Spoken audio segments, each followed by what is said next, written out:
3 মাস বাদেই টি-20 বিশ্বকাপ এবং এই মুহূর্তে বাংলাদেশের টি-20তে সবচেয়ে বড় সমস্যা কোনটি, ব্যাটিং, বোলিং নাকি ফিল্ডিং? সবাই এক কথায় উত্তর দেবে batting, specially middle order batting. সেটা আমরা এশিয়া কাপ থেকে লক্ষ্য করেছি। এরপর আফগানিস্তানের বিপক্ষে টি-20 সিরিজে আমরা দেখেছি, যদিও সেই সিরিজটা আমরা জিতেছি। ঘরের মাটিতে ওয়েস্ট ইন্ডিজের বিপক্ষে টি-20 সিরিজে একেবারে প্রকাশ্যে চলে এসছে মিডল অর্ডারের ব্যর্থতা বা দুর্বলতা। যারা ব্যাট করছেন তাওহিদ হৃদয় থেকে শুরু করে নুরুল হাসান সোহান কিংবা জাকের আলী অনেক কিংবা শামীম পাটোয়ারি, তারা আসলে প্রত্যাশা পূরণ করতে পারছেন না।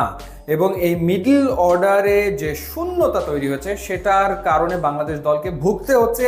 বাংলাদেশ কাঙ্ক্ষিত সাফল্য আসলে পাচ্ছে না। সেই ক্ষেত্রে বিসিবির যে ক্রিকেট অপারেশনস কমিটি রয়েছে কিংবা নির্বাচকরা রয়েছেন, তারা নিশ্চয়ই নতুন প্লেয়ারের সন্ধানে নামবেন, কারণ হাতে সময় মাত্র 3 মাস।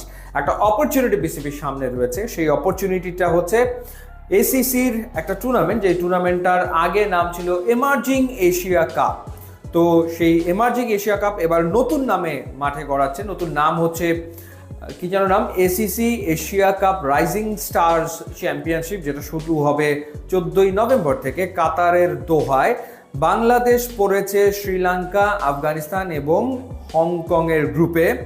তো আরেক গ্রুপে রয়েছে পাকিস্তান, ইন্ডিয়া, ওমান আর সংযুক্ত আরব আমিরাত।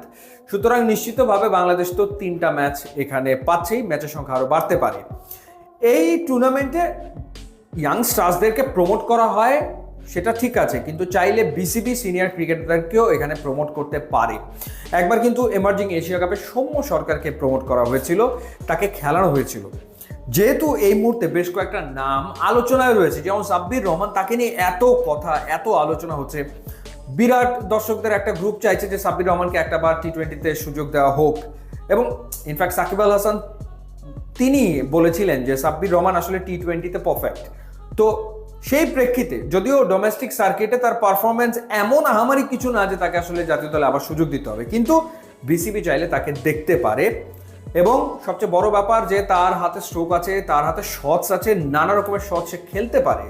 তাকে কিন্তু বাজিয়ে দেখা যায় এই টুর্নামেন্টটাতে সুযোগ দিয়ে। একইভাবে আফিফ হোসেন ধ্রুব, আরও একজন প্লেয়ার, ন্যাশনাল টিমে দীর্ঘদিন খেলেছেন, এক্সপিরিয়েন্স ক্রিকেটার, তাকেও কিন্তু চাইলে এই টুর্নামেন্টে সুযোগ দিয়ে দেখা যেতে পারে। মোসাদ্দেক রয়েছে, ইয়াসির রাব্বি রয়েছে, এখনও দল ঘোষণা করা হয়নি, কিন্তু আন্ডার-19-এর যে টিমটা এই মুহূর্তে আফগানিস্তানের বিপক্ষে খেলছে সেই টিমের বেশ কয়েকজন এই টিমে খেলবে। যেমন জাওয়াদ আবরার কনফার্ম হয়ে গেছে ওপেনার, সে থাকছে। এছাড়া সামিউন বাশির কিংবা রিজান, তাদের থাকার সম্ভাবনা রয়েছে এই টিমে, এই টুর্নামেন্টে তারা খেলবে। তার সাথে বেশ কিছু অভিজ্ঞ ক্রিকেটারকে বাজিয়ে দেখতে পারে, যারা আসলে বিবেচনায় রয়েছে, আমরা দেখবো হয়তো। সুতরাং এটা একটা সুযোগ, অর্থাৎ যাদেরকে নিয়ে এত আলোচনা চলমান রয়েছে, বিসিবি চাইলেই খেলিয়ে দেখুক তারা কিরকম পারফর্ম করে। যদি পারফরমেন্স ভালো হয় তাদের, শ্রীলঙ্কা এর এগেনস্টে, আফগানিস্তানের এর এগেনস্টে, তাহলে ডেফিনেটলি তাদেরকে বিবেচনা করা যেতেই পারে টি-20 দলে, বা বিশ্বকাপের ভাবনায় তাদেরকে রাখাই যেতে পারে। এটা একটা দারুণ সুযোগ। এখন দেখা যাক বিসিবি সেই সুযোগটা কতটা কাজে লাগায়। ইউটিউব এবং ইনস্টাগ্রাম লিঙ্ক দেওয়া আছে, আপনারা যোগ দিলে খুবই খুশি হবে। And thanks for watching.